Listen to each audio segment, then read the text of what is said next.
여러분 안녕하세요. 정보처리 기사 기출문제 풀이를 시작하도록 하겠습니다. 이번에 공부하실 내용은 2021년도 1회 기출문제 중에서 두 번째 과목인 소프트웨어 개발 과목이 되겠습니다.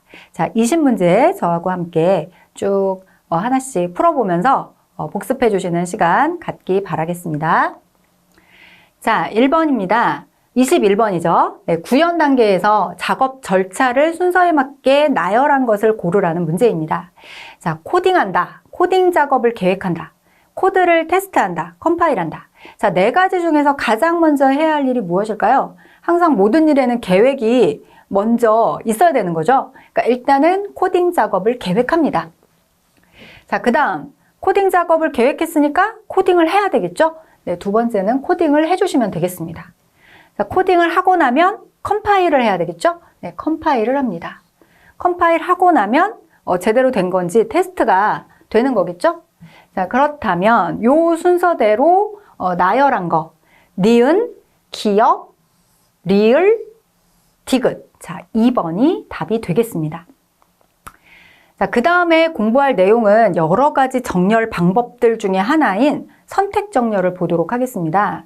선택 정렬이라고 하는 것은 정렬되지 않은 데이터들에 대해 가장 작은 데이터를 찾아서 가장 앞의 데이터와 교환해 나가는 방식이다. 이렇게 정의를 할 수 있겠습니다. 어떻게 하는 거냐면 지금 데이터가 5개가 쭉 보이시죠? 이 중에서 가장 작은 값을 찾습니다. 그럼 여기에 1이 가장 작은 값이잖아요. 그럼 그 가장 작은 값이 가야 할 위치는 1번 자리가 되겠죠? 그래서 1번 자리에 있는 데이터와 지금 찾은 가장 작은 최소값을 바꿔주는 거예요. 이렇게 해 나가는 방법이 선택 정렬이 되겠습니다. 자, 그럼 5하고 1이 자리가 바뀌겠죠? 그러면 이렇게 지금 보라색으로 표시가 되어 있는데 보라색을 중심으로 해서 1번 자리는 정렬이 끝났다라고 하는 걸 표시하는 거예요. 이거를 1회전이 끝났다라고 얘기를 합니다. 자, 그러면 그 다음엔 어떻게 할까요? 두 번째 자리에 누가 와야 하는지를 찾아야 되겠죠? 그래서 쭉 보면서 또 최소값을 찾습니다. 2를 제외하고 나머지 값들 중에서 최소값이 2가 보이죠? 그럼 이 2가 가야 할 곳은 두 번째 자리라는 거예요. 그래서 두 번째 자리에 있는 이 5하고 지금 찾은 가장 작은 2하고 서로 자리를 바꾸게 되겠습니다. 그러면 보라색으로 표시되어 있는 곳까지 1번 자리와 2번 자리가 정렬이 끝난 거죠. 이렇게 되면 2회전이 끝났다. 이렇게 표현을 합니다. 자, 이 선택 정렬 지금 공부를 하고 있는데 평균적인 시간 복잡도는 빅5로 표현했을 때 n제곱이 되겠습니다. 이것도 자주 시험에 연결돼서 나오니까 기억을 해주시는 게 좋겠죠?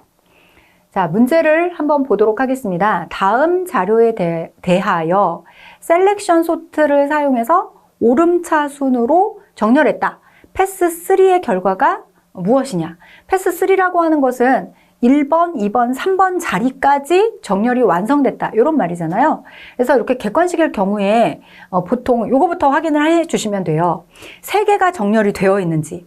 자, 보니까 1번 같은 경우에 3, 4, 7 정렬이 3개가 끝났잖아요. 그럼 1번, 4번, 2번하고 3번은 정렬 3개가 안 됐기 때문에 후보군에서 지워주시고 1번 아니면 4번이구나. 이렇게 일단 범위를 축소를 해주시는 거예요. 자, 그러면 초기 상태를 보고 해보도록 하겠습니다. 자, 이 중에서 가장 작은 숫자가 무엇일까요? 네, 3이죠. 그러면 3이 맨 1번 자리로 와야 되잖아요. 그럼 3하고 1번 자리에 있는 8하고 자리를 바꾸는 거예요. 그러면 8하고 자리를 바꿨으니까 3, 8, 4, 9, 7 이렇게 되겠죠? 1회전이 끝난 다음의 결과는 이 모습입니다. 그 다음 두 번째, 그 다음 여기까지는 정렬이 끝났으니까 나머지 숫자들 중에서 가장 작은 수를 찾습니다. 자, 4가 작은 수죠? 4가 가야 할 장소는 2번 자리입니다. 그래서 8하고 4하고 자리를 바꾸는 거죠. 그럼 여기까지 정렬이 끝났다는 거잖아요. 그럼 2회전이 끝났다. 이렇게 표현을 합니다. 자, 그 다음이요. 8하고 9하고 7하고 데이터가 3개가 남았습니다. 이 중에서 가장 작은 숫자는 7인 거죠. 그럼 7이 가야 할 장소는 8이 써져 있는 세 번째 자리인 거잖아요. 그럼 이 둘이 자리를 바꾸는 거죠. 여기가 7이 되는 거고 여기가 8이 가는 거고 9는 움직이지 않았습니다. 자, 3회전이 끝났다. 3, 4, 7, 9, 8. 자, 이렇게 찾아주시면 되겠습니다. 답은 네, 3, 4, 7, 9, 8이니까 1번이 되겠네요. 자, 이번에 공부하실 내용은 단위 모듈 테스트 환경 중에서 스톱과 드라이버라고 하는 용어가 되겠습니다. 우리가 모듈을 만들어서 모듈이 제대로 동작하는지를 테스트할 때 스톱하고 드라이버라고 하는 저 두 가지 요소가 필요하다라는 거예요. 왜 필요하냐면 사용자 화면이 없을 때, 그럴 때는 스톱과 드라이버를 활용해서 단위 모듈을 테스트할 수밖에 없다라는 거죠. 자, 요거를 그림으로 한번 보면서 이해를 해보도록 하겠습니다.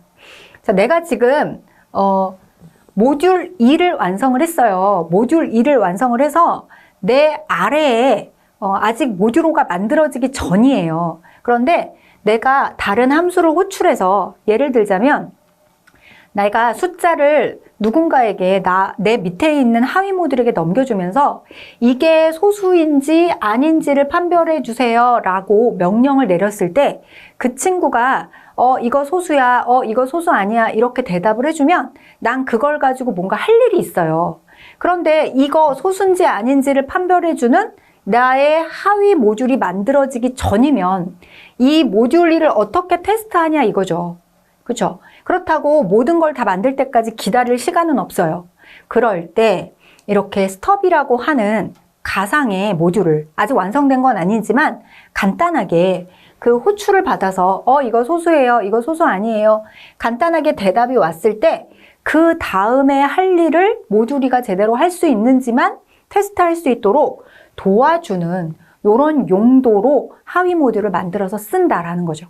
그래서 그때 쓰는 이 아래쪽 그 모듈의 이름을 스톱이다 이렇게 부른다는 겁니다.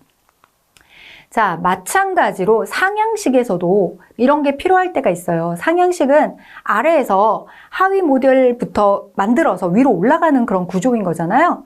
자, 그런데 지금 모듈 6을 만들었어요. 만들어서 테스트를 하고 있는 거예요. 그런데 나를 불러서 나는 지금 소수인지 아닌지를 판별하는 기능을 하고 있어요.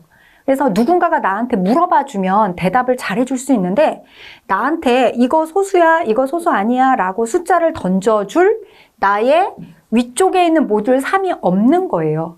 그럴 때 이렇게 가상의 드라이버라고 하는 나의 테스트를 도와줄 이렇게 상위에 드라이버가 있습니다. 상위의 모듈을 드라이버라고 부릅니다. 네, 말이 꼬였습니다.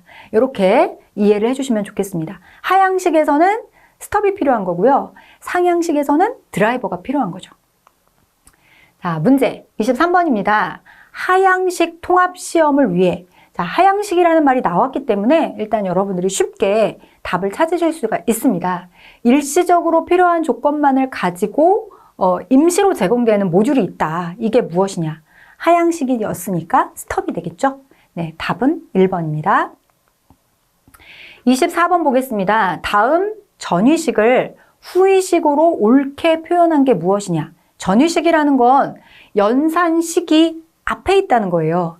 그러니까 안쪽부터 잘 찾아봐 주세요. 그러면 여기 앞쪽에 연산자가 있고 그 다음 피연산자 두 개가 묶어져 있는 더하기랑 B랑 C랑 요렇게를 가장 먼저 해야 되겠구나 라는 거를 먼저 찾아주셔야 합니다. 자, 그러니까 요만큼 B하고 C하고 앞쪽에 더하기가 있었거든요. 그런데 요거를 후위식으로 표시를 하려면 B하고 C하고 더하기를 뒤로 보내라는 거죠. 네, 지금 전위식을 후위식으로 바꾸고 있는 중입니다. 그럼 저 회색으로 가려져 있는 거를 또 하나의 그 피연산자라고 보시는 거예요. 그럼 아까 제가 전위식에서 연산자, 피연산자, 피연산자 이 순서대로 되어 있는 걸 찾아야 된다고 했으니까 여기서부터 찾으면 되겠죠? 연산자, 피연산자, 피연산자 이런 순서로 지금 구성이 되어 있다는 거예요. 그럼 요거를 후위식으로 바꾸면 어떻게 될까요? 그러면 A하고 여기가 회색으로 가려져 있는 부분이니까 요걸 적어주고 저 앞쪽에 적혀 있는 곱하기라고 하는 연산자를 뒤로 보내주면 된다는 거예요. 자, 그러면 두 번째 과정이 끝나서 가려져 있는 부분을 하나의 피연산자라고 취급을 하면 되겠습니다. 자, 그러면 그 다음 세 번째로는 어떻게 찾으면 될까요? 연산자와 피연산자와 피연산자 요 구성으로 되어 있는 걸 찾아보니까 여기에 연산자가 보이죠? 나누기 연산자. 그리고 여기서부터 여기까지가 한 덩어리인 거예요. 그리고 D가 있습니다. 그죠? 연산자, 피연산자, 피연산자. 그렇다면 그걸 묶어서 이제 D를 써주고 저 앞에 있는 나누기 기호를 후이니까 이렇게 뒤로 보내주라는 거죠. 자, 그럼 여기까지가 이제 또 끝난 거예요. 그 다음에 다시 한번 마지막으로 남아있는 걸 보겠습니다. 연산자, 피연산자, 피연산자. 지금 그렇게 세 개의 그 내용이 남았잖아요. 그러면 이 묶음이 저 회색으로 가려져 있는 부분이죠. 요게 피연산자, 그 다음 또 하나 피연산자, 그리고 맨 앞에 있는 저 마이너스라는 연산자를 뒤에다가 보내면 된다. 이렇게 전위식을 후위식으로 바꿀 때는 안쪽에 가장 깊숙한 곳에 그 전위식이니까 연산자, 피연산자, 피연산자 요 형태로 있는 친구를 찾아서 묶음을 찾아서 하나씩 순서대로 이렇게 정리를 해나가시면 답을 찾으실 수 있습니다. 자, 그럼 이렇게 생긴 거를 보기에서 찾아볼까요? A, B, C 더하기 곱하기 D 나누기 E 마이너스. 자, 그러면 답이 4번이 되겠습니다. 자, 이번에 공부할 내용은 트리입니다. 트리라고 하는 것은 비선형. 자, 요 용어도 기억해 주세요. 비선형입니다. 선형이 아니라는 거죠. 네, 비선형 자료구조 트리하고 그래프하고 두 개가 계속 그 기출문제 출제되고 있습니다. 그러니까 트리는 비선형이다. 요거를 꼭 기억을 해주시고 그 다음 보겠습니다. 자료구조 중 자료간 계층관계다. 네, 요 말에 또 주목을 해주셔야 돼요. 트리는 계층이 있습니다. 위하고 아래가 굉장히 분명합니다. 누가 위고 누가 아래야?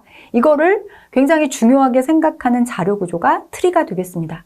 우리는 지하철에서 싸움이 났을 때도 너 몇 살이야? 이거부터 물어보죠. 그래야 계층 관계를 먼저 그려놓고 싸움을 하겠다. 이런 얘기인 거죠. 자, 여기서 알아야 할 용어가 뭐가 있을까요? 일단은 노드입니다. 트리의 원소. 지금 동그랗게 표시되어 있는 거 보이시죠? 얘네들이 모두 노드입니다. 그 다음 간선입니다. 간선은 노드하고 노드 사이를 연결하는 선이 있죠? 네, 요거를 간선이라고 부른다는 거예요. 그 다음 루트 노드. 이건 이 모든 트리의 시작점, 뿌리가 요 부분입니다. A부터 시작해서 모든 나머지 자식들이 연결되어 있는 거잖아요. 그래서 이걸 루트다 이렇게 표현을 하고요. 그 다음 형제는 무엇일까요? 형제는 부모가 같으면 형제가 되겠습니다. 그러니까 B하고 C는 A로부터 태어났으니까 B하고 C가 형제가 되겠습니다. 자, 그 다음 조상 노드를 볼까요? 조상은 나를 태어나게 해준 모든 내 위에 있는 그 간선을 따라가는 그 선상의 모든 노드가 다 조상이 되겠습니다. 예를 들자면 이 아이 같은 경우에는 나를 낳게 해준 D, D를 낳게 해준 B, B를 낳게 해준 A 이 모두가 조상이라고 할 수가 있겠죠? 자, 그 다음에는 서브트리가 되겠습니다. 서브트리는 부모 노드와 연결된 간선을 끊었을 때, 그러니까 여기에서 만약에 끊어졌습니다.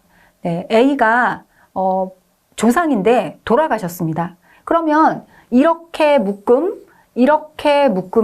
따로 떨어져서 갈라지겠죠? 네, 이렇게 갈라지는 것을 서브트리다 이렇게 표현을 합니다. 그 다음 자손 노드가 되겠습니다. 자손 노드는 아까의 조상과 반대가 되겠죠? 그러니까 여기 지금 나와 있는 것처럼 C를 예로 들자면 C의 자손은 F, G, J.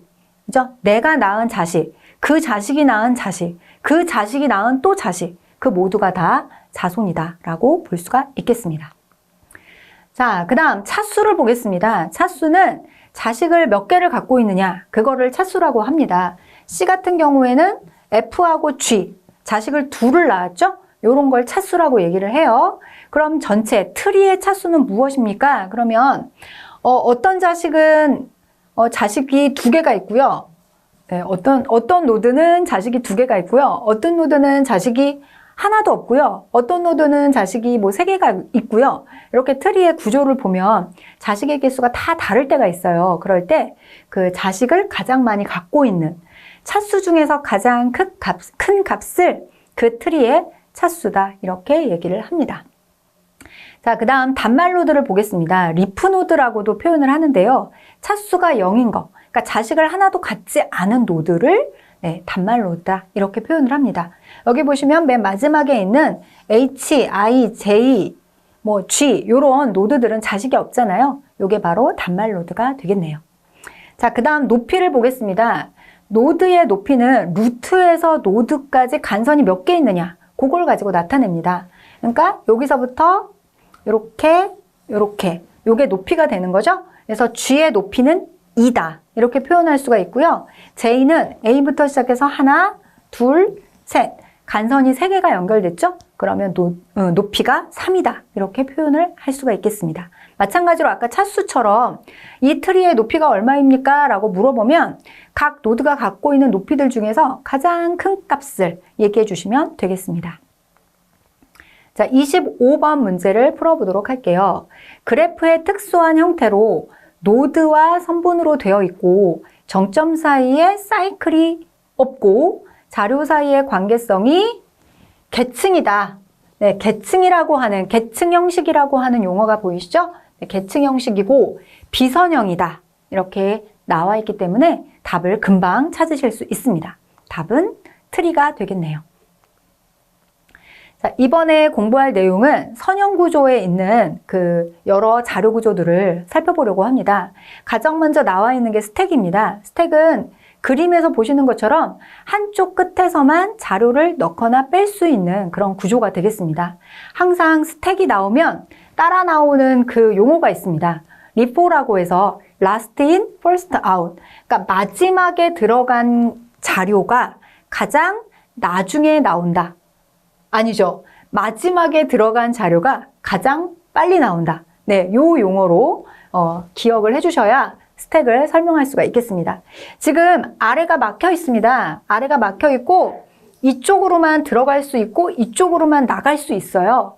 그러니까 우리가 엘리베이터 탔을 때를 기억해 보시면 문이 하나밖에 없잖아요. 그래서 먼저 들어간 사람이 구석에 항상 박히죠.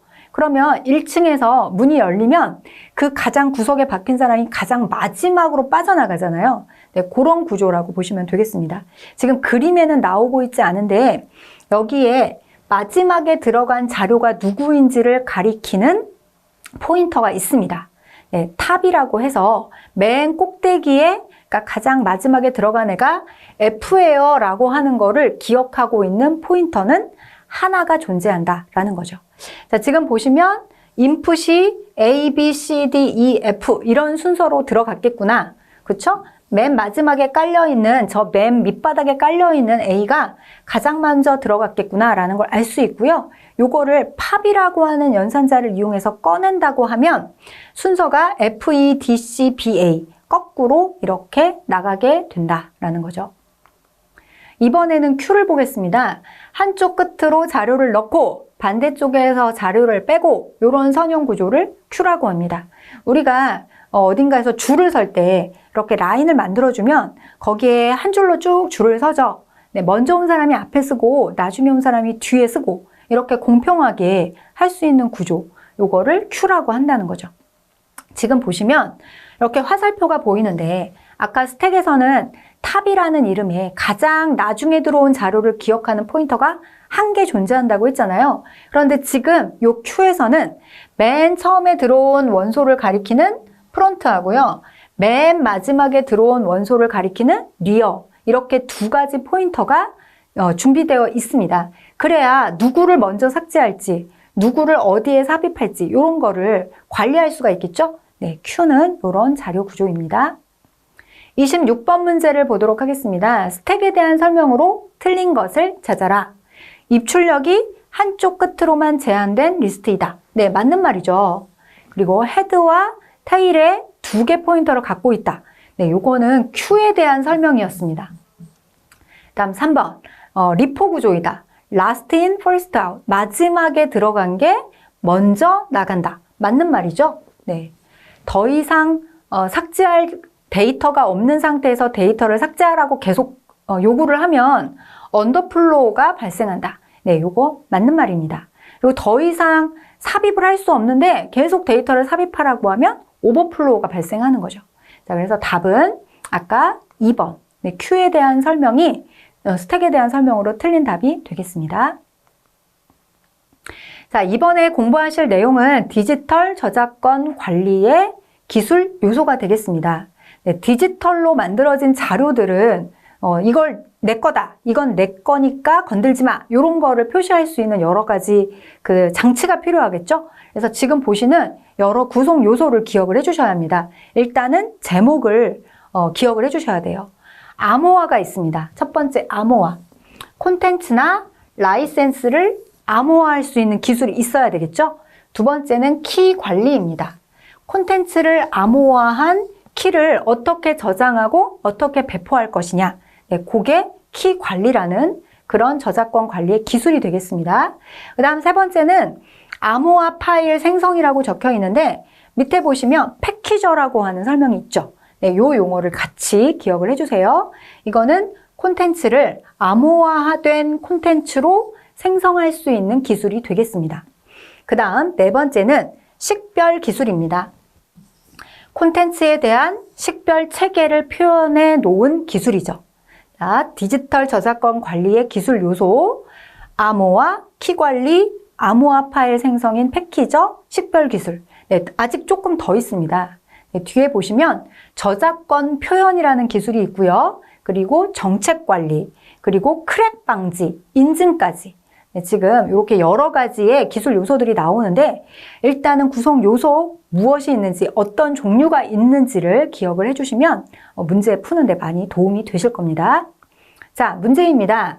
디지털 저작권 관리에 사용되는 기술 요소가 아닌 것은 우리가 앞에서 여러 가지 기술 요소를 쭉 살펴봤거든요. 거기에서 없었던 걸 찾으시면 돼요. 키 관리, 암호화, 크랙 방지. 네, 바로 금방 봤던 기술 요소였죠. 네, 방화벽은 아니었습니다. 자, 28번입니다. 여러 개의 선택 항목 중 하나의 선택만 가능한 경우 사용하는 사용자 인터페이스 요소가 무엇이냐? 자, 우리 여러 가지 뭐 회원 가입하는 그런 그 사이트 화면에서 본다라고 하면 남자입니까? 여자입니까? 네, 이런 거. 그죠? 그럼 이거 둘 중에 하나만 선택해야 되는 거지. 두 개 다 선택은 불가능한 거잖아요. 아니면 당신은 10대입니까? 20대입니까? 이렇게 본인의 나이를 체크하는 그런 경우. 자, 이렇게 생긴 버튼에 체크를 하면 이렇게 표시가 되죠? 둘 중에 하나만, 세 개 중에 하나만, 여러 개 중에 하나만 선택할 수 있다? 네, 라디오 버튼이 되겠습니다. 자, 29번입니다. 소프트웨어의 일부분을 다른 시스템에서 사용할 수 있는 정도. 자, 무엇일까요? 신뢰성, 유지보수성, 가시성, 재사용성 네 가지 중에서 시스템에 사용하기 위해서 일부만 기존에 만들어져 있는 거를 가져다가 쓴다? 라고 했으니까 답은 4번 재사용성이다 라고 연결해 주시면 되겠습니다. 자, 이번에 다시 한번 자료 구조를 전체적으로 한번 보도록 하겠습니다. 자료를 효율적으로 표현하고 저장하고 처리할 수 있도록 정리하는 것을 자료구조다. 이렇게 지금 정의를 했는데 자료구조 여러 가지 자료구조들이 많이 보이고 있습니다. 이 중에서 아까 우리가 트리를 공부했었죠? 네, 트리하고 그래프하고 이 두 가지는 비선형 구조다. 선형이 아니라는 거죠. 비선형 구조에 속하는 거였고요. 그 다음 선형에 속하는 게 순차 리스트, 연결 리스트. 요거까지는 안 봤지만 우리가 스택하고 큐를 봤습니다. 그 다음에 여기 보시면 데크까지 이렇게 여러 가지 종류가 있다라는 거 일단 여기까지만 알고 그 다음 문제를 풀어보죠. 자료 구조에 대한 설명으로 틀린 게 무엇이냐? 1번, Q는 비선형 구조에 해당한다. 자, 우리가 아까 앞에서 선형이 아닌 비선형에는 트리하고 그래프가 있다. 일단 두 가지만 기억을 했잖아요. 1번이 틀린 답입니다. 어쨌든 나머지도 한번 볼까요? Q는 first in, first out이다. 순서대로 먼저 온 자가 먼저 일 처리를 한다. 맞는 거죠? 네, 스택은 last in, first out. 나중에 들어와야 먼저 한다. 네, 이것도 맞는 거죠. 스택은 서브루틴 호출이라던가 인터럽트를 처리한다거나 수식을 계산한다거나 이럴 때 응용된다. 네, 맞습니다. 30번의 답은 1번인 거죠. 자, 이번에 공부할 내용은 테스트 기법입니다. 이 부분도 필기뿐만 아니라 실기에서도 굉장히 자주 등장하는 그런 기법이 되겠습니다. 화이트 박스 테스트하고 블랙 박스 테스트인데요. 자, 화이트 박스는 하얀색이니까 바깥에서 안을 볼 수 있습니다. 그런 테스트를 화이트 박스 테스트라고 하는 거고요. 블랙 박스는 검정색이니까 바깥에서 안쪽을 들여다볼 수 없도록 만들어 놓은 구조예요. 그래서 화이트 박스는 볼 수 있는 거, 블랙 박스는 볼 수 없는 거. 뭘 볼 수 있다는 거죠? 네, 그 안쪽에 만들어진 그 코드를 볼 수 없다는 거예요. 자, 화이트 박스 테스트 보겠습니다. 프로그램의 내부 로직, 그러니까 수행 경로나 루프 같은 것들이 다 보인다는 거죠. 그걸 보면서 테스트를 수행하는 방법이 되겠습니다. 종류를 잘 알아놓으셔야 돼요. 일단은 기초 경로 검사, 그 다음에 제어 구조 검사, 제어 구조 검사에 해당하는 조건 검사, 루프 검사, 데이터 흐름 검사 이런 것들이 화이트 박스 테스트의 종류가 되겠습니다. 자, 그렇다면 내부가 보이지 않아서 바깥에서 그 외형적인 내용만 보면서 할 수 있는 테스트는 뭐가 있을까요? 지금 보시면 경계값 분석, 위에 붙어 있네요. 동치 분할 검사, 경계값 분석, 원인 효과 그래프 검사, 오류 예측 검사, 비교 검사. 자, 이렇게 종류를 일단 중요하게 생각하시고 외워놓으셔야 합니다. 블랙박스 테스트는 보시는 것처럼 사용자 요구사항 명세서를 미리 만들어놔요. 그래서 테스트를 해봅니다. 내가 동전 1,000원짜리 지폐를 넣고 800원짜리 음료수 캔을 선택하면 200원이 과연 나올까? 네, 이런 것들 간단한 기능을 테스트하는 거죠. 안에 있는 코드는 볼 수 없는 상태에서. 자, 화이트 박스하고 블랙 박스 테스트를 꼭 기억해 주십시오. 문제입니다. 다음 중 블랙 박스 검사 기법이 무엇이냐? 자, 화이트 박스하고 블랙 박스에 어떤 유형들이 있는지를 쭉 여러분들이 익히셨기 때문에 이 중에서 블랙 박스 검사에 해당하는 거 찾는 건 어렵지 않은 거죠. 자, 여기서 답은 경계값 분석이 되겠습니다. 나머지 세 가지는 화이트 박스에 해당하는 영역이었습니다. 자, 이번에는 이진 검색을 공부해 볼게요. 이진 검색은 이렇게 정렬되어 있는 트리가 있을 때 할 수 있는 검색 방법입니다. 지금 여기 보시면 8이라는 숫자가 보이는데 내가 지금 찾고자 하는 숫자는 11입니다. 그죠? 그러면 8하고 11을 비교를 해서 내가 찾으려고 하는 11이 8보다 큰지 작은지를 판단하게 됩니다. 그래서 8보다 작은 숫자다? 그럼 왼쪽으로 방향을 틀어주면 되는 거고요. 8보다 큰 숫자인데 라고 결론이 나면 오른쪽으로 방향을 트는 거죠. 자, 그래서 11을 찾는 거니까 8의 오른쪽으로 방향을 틀었습니다. 그래서 10이 있네요. 그럼 10하고 11을 비교하겠죠? 내가 찾는 11은 10보다도 커요. 그러면 오른쪽으로 계속 진행을 하는 거예요. 자, 오른쪽으로 와서 14를 만났습니다.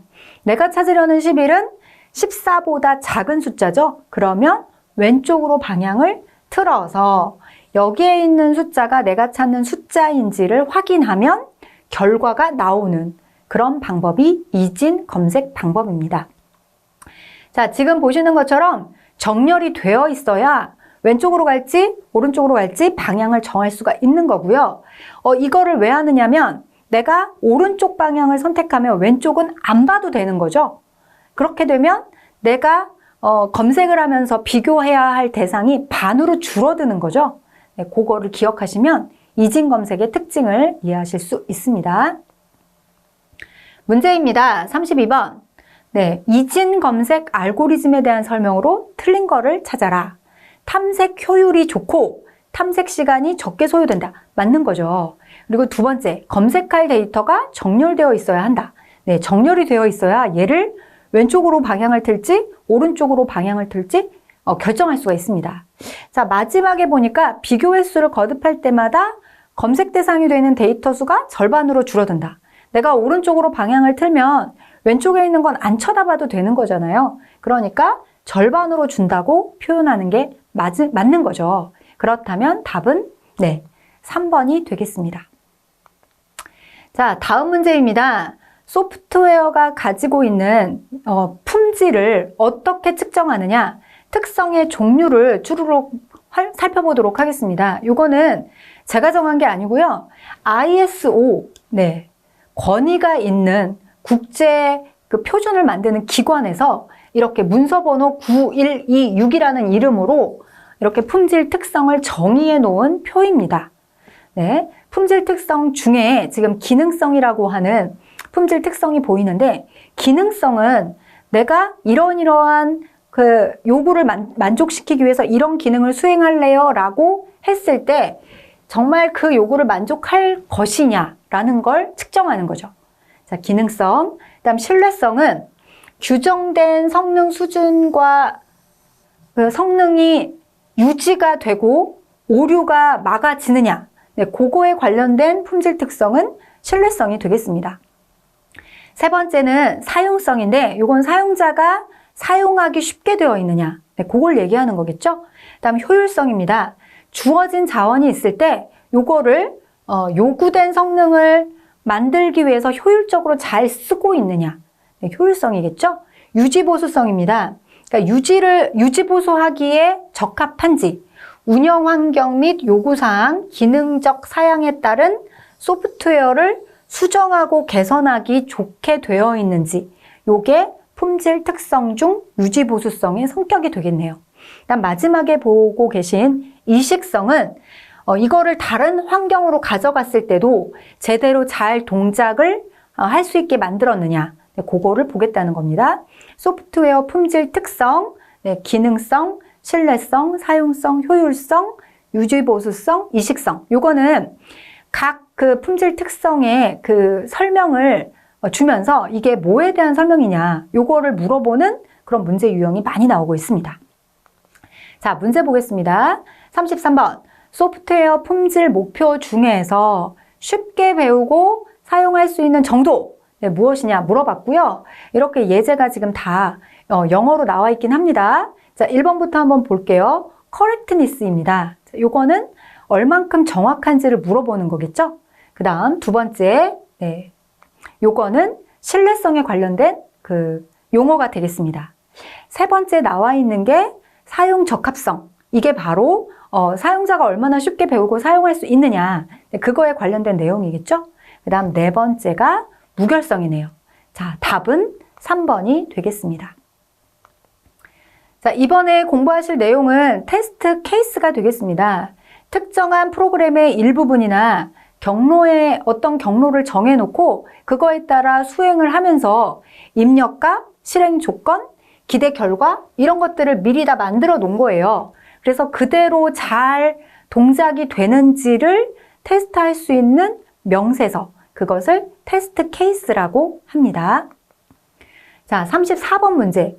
테스트 케이스에 일반적으로 포함되는 항목이 아닌 걸 골라라. 자, 일단 테스트 조건 필요하겠죠. 그 다음 두 번째 테스트 데이터 필요하겠죠. 그래서 이런 조건에서 이런 데이터가 들어가면 1,000원을 넣고 800원짜리 음료수를 뽑으면 예상 결과 200원이 거슬러져 나와야 된다, 이런 거잖아요. 자, 그런데 테스트를 하기 위한 비용, 요거는 테스트 비용에 테스트 케이스에 포함되는 항목이 아닙니다. 자, 다음으로 가보도록 하겠습니다. 제품 소프트웨어 설치 매뉴얼에 관련된 내용이에요. 자, 소프트웨어를 잘 만들어서 요거를 사용자에게 판매를 한다라고 생각했을 때 물건만 딸랑 보내지 않죠. 설치할 수 있는 매뉴얼이 있어야 합니다. 그럼 그 매뉴얼 속에 어떤 내용들을 담아서 전달을 해야 될까요? 자, 지금 나와 있는 것처럼 일단 기본 사항 중에 제품 소프트웨어의 개요를 적어줘야 합니다. 지금 당신이 구매하신 이 소프트웨어는 어떤 기능이 있고요, 어떤 버튼이 있고요, 이 버튼을 누르면 어떻게 되고요, 이런 것들을 개략적으로 얘기를 해줘야 되겠죠? 그 다음 두 번째는 설치 관련 파일이 필요합니다. 그래서 이 제품을 구매했는데 어떻게 설치를 할 건지, 어떤 파일을 더블 클릭해야 되는지, 네, 그런 내용들을 담아줘야 합니다. 다음 세 번째는 설치 아이콘에 대한 설명입니다. 여러분이 요 소프트웨어를 구매하셨는데 요거를 설치하고 싶으면 요렇게 생긴 아이콘을 찾아서 더블 클릭해 주세요. 요런 걸 설명을 해주라는 얘기죠. 자, 그 다음 프로그램 삭제입니다. 네, 프로그램을 한번 설치했다고 끝이 아니라 이제 여러 가지 이유에 의해서 삭제해야 될 상황이 생길 수 있겠죠? 그럴 때 어떻게 삭제해야 하는 건지 자세한 사용 방법을 잘 설명을 해줘야 합니다. 그 다음 관련 추가 정보입니다. 네, 제품 소프트웨어 이외 관련 설치 프로그램 정보라던가 아니면 하다가 안 되면 여기로 연락해 주세요. 이걸 만든 회사는 어디에 있고요. 전화번호는 뭐고요. 홈페이지는 뭐예요. 이런 것들. 네, 이런 것들을 모두 모아서 설치 매뉴얼을 만들어서 제품과 함께 판매를 해야 된다라고 하는 거죠. 자, 35번 문제가 되겠습니다. 소프트웨어 설치 매뉴얼에 포함될 항목이 아닌 것은? 자, 제품 소프트웨어의 개요 필요하죠? 설치 관련 파일 필요하죠? 프로그램 삭제 어떻게 하는지 필요하다고 했습니다. 소프트웨어 개발하는데요. 3년 동안 엄청 고생했고요. 이런 건 필요 없는 거죠. 네, 답은 4번이 되겠습니다. 자, 36번입니다. 소프트웨어 형상 관리라고 하는 조 부분도 굉장히 시험에 자주 출제되는 부분이고요. 이것 또한 필기 아니라 실기까지, 실기에서도 굉장히 자주 다뤄지는 주제입니다. 형상 관리에 관련된 내용 자세하게 항상 볼 때마다 복습하고 넘어가 주시면 좋겠습니다. 형상 관리에 관한 설명으로 틀린 걸 찾아주세요. 자, 1번. 소프트웨어에서 일어나는 수정, 변경을 알아내고 제어하는 것을 의미한다. 네, 맞는 답입니다. 다음 두 번째, 소프트웨어 개발의 전체 비용을 줄이고 개발 과정의 여러 방해 요인이 최소화되도록 보증하는 것. 네, 요것도 형상 관리하는 목적이 맞습니다. 그 다음 4번에 보니까 형상 관리의 기능 중 하나가 버전 제어 기술이다라고 했습니다. 형상 관리라고 하는 게 소프트웨어가 완성됐을 때 이제 버전 1.0, 그 다음 이제 업그레이드 돼서 2.0 이런 식으로 버전이 바뀔 때 그것들에 대한 걸 관리하는 것도 형상 관리에 포함되는 거예요. 그러니까 4번도 맞는 답이라고 볼 수 있겠죠? 자, 3번에 보니까 형상 관리를 위해서 구성된 팀이 치프 프로그래머 팀이라고 설명이 되고 있습니다. 이 치프 프로그래머 팀이라고 하는 용어를 찾아보시면 이 치프, 한 관리자가 있어요. 그래서 그 관리자가 자기가 결정하고 자기가 하고자 하는 대로 구성원들한테 몽땅 일을 강압적으로 시키는 그런 팀의 이름이다라고 찾아볼 수가 있었습니다. 답은 3번이 되겠네요. 자, 그 다음 이번에 이제 여러 가지 정렬 중에서 퀵 정렬을 한번 보도록 하겠습니다. 퀵 정렬은 정렬을 하고자 하는 원서들이 늘어져 있을 때 기준값을 피봇이라고 하는 기준값을 잡습니다. 그러니까 데이터들이 뭐 1, 5, 12, 8 뭐 이런 식으로 데이터들이 늘어져 있는데 이걸 퀵 정렬로 정렬을 하겠다라고 하면 이렇게 피봇을 중간값으로 하나 잡아서 이 10보다 작은 친구들은 왼쪽으로 보내고 10보다 큰 친구들은 오른쪽으로 보내고 이렇게 분할을 하는 거예요. 그래서 분할을 한 다음에 그럼 이 정렬할 구역이 줄어들겠죠? 그럼 그 줄어든 구역 안에서 또 반으로 줄이고 반으로 줄이고 그래서 그 안에서 해결을 하면서 합쳐나가는 그런 과정을 갖고 있는 정렬법이 퀵 정렬이 되겠습니다. 자, 쭉 되어 있는 설명들 중에서 분할과 정복, 디바이드 앤 컨커라고 해서 이 두 가지 작업을 계속 반복 수행하면 정렬이 완성된다라고 하는 게 퀵 정렬에 대한 내용이죠. 자, 이번에는 쉘 정렬을 보도록 하겠습니다. 쉘 정렬은 일정한 간격으로 떨어져 있는 자료들끼리 부분 집합을 구성하게 됩니다. 그래서 밑에 보시면 부분 집합의 기준이 되는 간격, 그러니까 데이터가 100개가 있다. 그럼 10개씩 떨어져 있는 데이터들을 묶어서 하나의 부분 집합을 만들겠다라고 하면 간격이 10이 되는 거죠. 그 10을 매개 변수 h에 저장을 해놓고 이것 또한 부분 집합으로 나누어서 정렬을 하는 그런 방법이 되겠습니다. 자, 그 다음에는 기수정렬입니다. 기수정렬에서는 항상 버킷이라고 하는 요 용어가 따라다니는 거예요. 그래서 원소의 키값에 해당하는 버킷을 만들어 놓고 거기에 원소를 분배했다가 버킷의 순서대로 원소를 꺼내서 정렬하는 그런 방법이 기수정렬이 되겠습니다. 자, 일단은 이렇게 세 가지 정렬 방법을 쭉 간단하게 살펴봤는데 문제를 한번 풀어보도록 하겠습니다. 퀵 정렬에 대한 설명으로 옳은 것을 찾아라.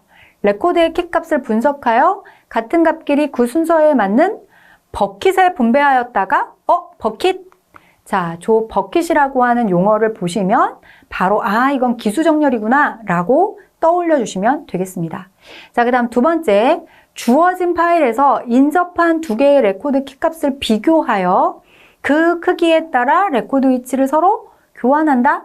네, 우리가 앞에서 설명은 못 드렸었는데 요 내용은 삽입정렬이 되겠습니다. 그 다음 세 번째, 레코드의 많은 자료의 이동을 없애고 하나의 파일을 부분적으로 나누어 가면서 정렬한다 라고 지금 나와져 있는데 요거는 퀵 정렬이 맞는 거죠. 답이 되겠습니다. 4번은 그럼 뭘까요? 임의의 레코드 키와 매개 변수 h 값만큼 떨어졌다. 자, 지금 h가 나왔죠? 그렇다면 요거는 쉘 정렬이 되겠습니다. 답은 아까 말씀드린 것처럼 3번 부분으로 나누어서 정렬을 한다라는 요 내용이 답이 되겠습니다.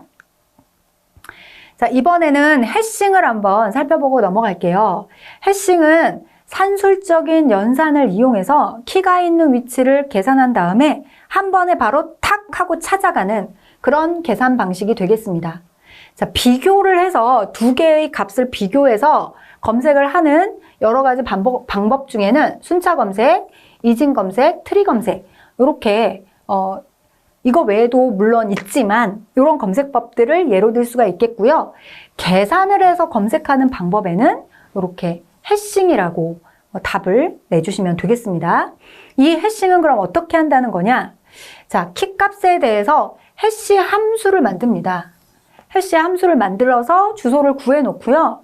그 구한 주소를 테이블에다가 한 번에 계산해서 넣는다는 거죠. 자, 그러니까 이 함수를 어떻게 만드느냐가 굉장히 중요하다고 볼 수가 있겠습니다. 자, 해시 함수, 키값을 원소의 위치로 변환하는 함수가 해시 함수고요. 그리고 그렇게 해서 계산된 주소를 어딘가에 담아 놓는다고 했었죠? 이게 바로 해시 테이블이 되겠습니다. 자, 그렇다면 도대체 해시 함수를 어떻게 만드느냐? 여러 가지 방법들이 있습니다. 그 중에 가장 기본적인 게 계산함수인데요. 나머지 연산자를 사용하는 방법이 되겠습니다. 퍼센트 연산자라고 하죠. 자, 밑에 예를 보시면 키가 들어왔어요. 1, 2, 3, 4, 5, 6, 7, 8, 9라는 키값이 들어왔습니다. 자, 이 키값은 주소값 어디에다가 저장하면 될까요? 라고 물어봐요. 그러면 임의의 숫자 5003으로 나누어서 나머지를 구합니다. 나머지가 2761이네? 그러면 2761번 그 테이블에다가 저 값을 저장을 하는 거예요. 네, 물론 문제가 있겠죠. 같은 나머지를 갖게 되는 숫자가 한두 개가 아닐 거니까 같은 주소값을 가진 그 충돌이라는 현상이 일어나긴 합니다. 자, 요런 방법이 있고요. 그 다음 접지함수라는 방법이 있습니다. 요거는 숫자를 잘라서 요것들을 더하기를 하는 거예요. 지금 보시면 키가 123, 123, 123, 12라고 하는 요런 키를 가지고 함수가 계산을 해서 주소값을 알아내야 되는 상황이거든요. 그러면 이렇게 자르는 거예요. 세 자리씩 이렇게 잘라서 123, 123, 123 남은 게 두 자리밖에 없어서 마지막에는 이렇게 1, 2로 적었습니다. 그래서 쭈루룩 같은 자리끼리 더했더니 381이라는 숫자가 나왔죠? 그러면 이 123, 123, 123, 12는 381번지에 저장해 주세요. 이런 식으로 결론을 내리는 거예요.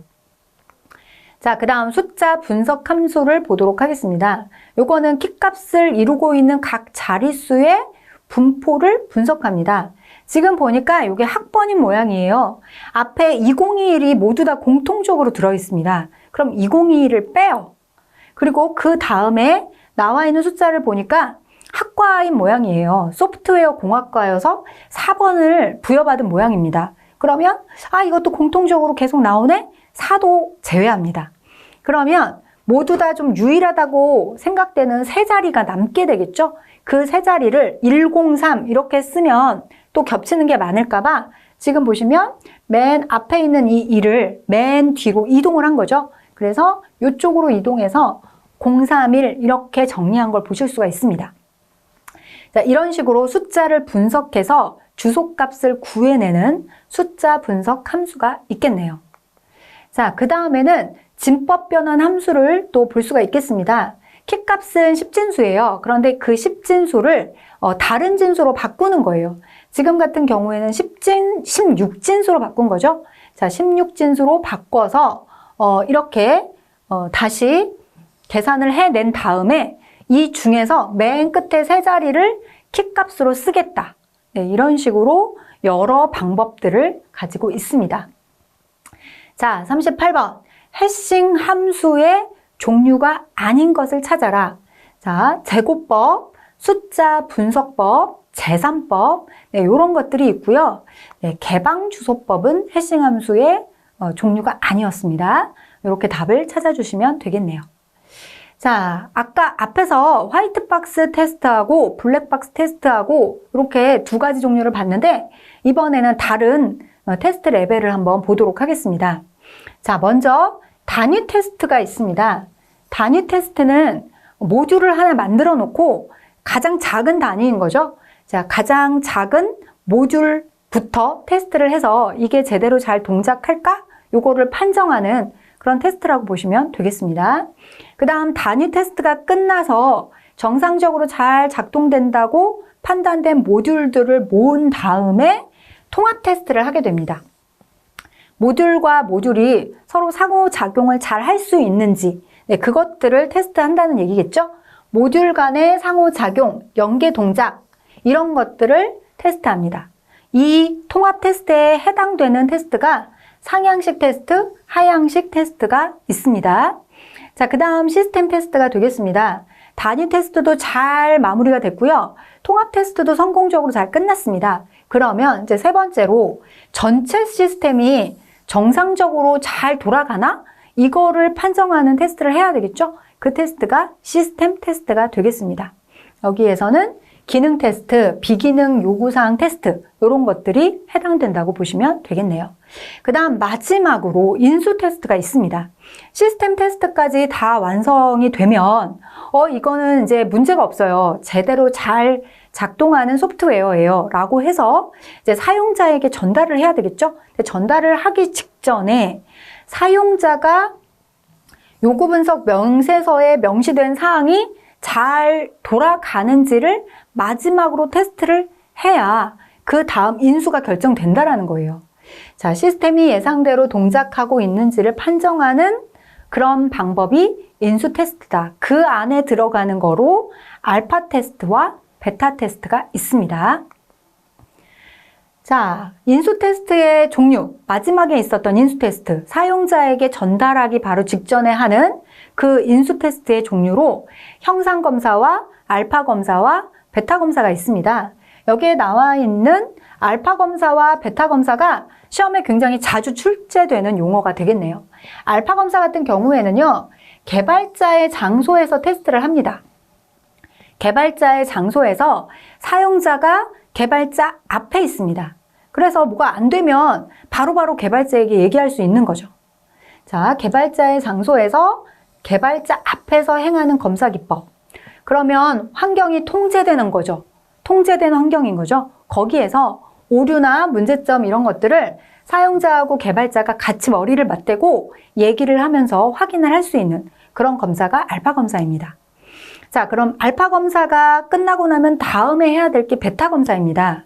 이 베타 검사는 개발자가 없습니다. 네, 개발자가 없이 선정된 최종 사용자가 여러 명의 사용자 앞에서, 자, 사용자가 사용자 앞에서 해보는 검사 기법인 거예요. 그래서 요거는 실제 본인이 이 소프트웨어를 가지고 해야 할 업무, 그 실제 업무를 가지고 제어되지 않은 상태에서 아까 알파 검사는 총통제된 환경이라고 했는데 베타 검사는 제어되지 않은 환경에서 하는 그런 검사가 되겠습니다. 자, 그럼 39번 문제입니다. 필드 테스팅이라고도 불리며 개발자가 없습니다. 네, 개발자가 없이 고객의 사용 환경에서 소프트웨어 설치한 다음에 검사한다. 자, 요거는 베타 검사가 되겠네요. 답 금방 찾으셨죠? 자, 마지막 문제를 풀기 위해서 이진 트리 순회 방법을 보도록 하겠습니다. 모든 원소를 빠뜨리거나 중복하지 않고 처리하겠다라고 하는 연산을 이진 트리 순회라고 하는데 방법이 세 가지가 있습니다. 전위 순회, 중위 순회, 후위 순회. 앞전자, 가운데 중자, 뒤 후자가 되겠죠? 그럼 도대체 뭘 앞에 하고 중간에 하고 뒤에 하겠다는 말이냐? 여기에요. 자, D라고 되어 있는 현재 노드, 현재 작업을 앞에 할래? 아니면 중간에 할래? 나중에 할래? 그 얘기가 되겠죠. 그리고 작업 L이 있고요. 현재 노드의 왼쪽 서브트리가 작업 L입니다. 그리고 작업 R이 현재 노드의 오른쪽 서브트리가 되겠습니다. 자, 40번 문제를 보도록 하겠습니다. 다음 트리를 프리오더로 운행할 경우, 네, 여기 보시면 네, 오타가 났습니다. 네, 프리오더, 그러니까 앞에 하겠다. 전위순회법을 얘기하는 거겠죠? 네, 전위순회법입니다. 다섯 번째로 탐색되는 것이 무엇이냐고 물었습니다. 전위, 현재 노드를 먼저 하겠다. 그러니까 지금 현재 노드가 A가 되겠죠? 그러니까 A를 가장 먼저 탐색합니다. 그리고 나서 A의 왼쪽으로 이동을 해야 될 텐데 이쪽을 먼저 다 끝내고 나야 오른쪽으로 갈 수 있습니다. 자, 그러면 이 빨간색으로 표시되어 있는 것들 중에서 현재 노드가 뭐가 되는 거죠? 네, 그러면 B가 되는 거죠. 그래서 두 번째로 탐색해야 할 항목은 B가 됩니다. 그리고 나서 B 다음에 B의 왼쪽에 있는 D로 가야 되겠죠? 그래서 D로 이렇게 탐색을 합니다. 그러면 A가 끝났고 B가 끝났고 D가 끝났습니다. 자, 그러면 A의 오른쪽으로 이동을 합니다. 오른쪽 중에서도 루트를, 그러니까 현재 노드인 D를 가장 먼저 해야 되는 거니까 C를 찾아가면 되겠죠? 그래서 네 번째로 가야 할 곳은 C가 되겠고요.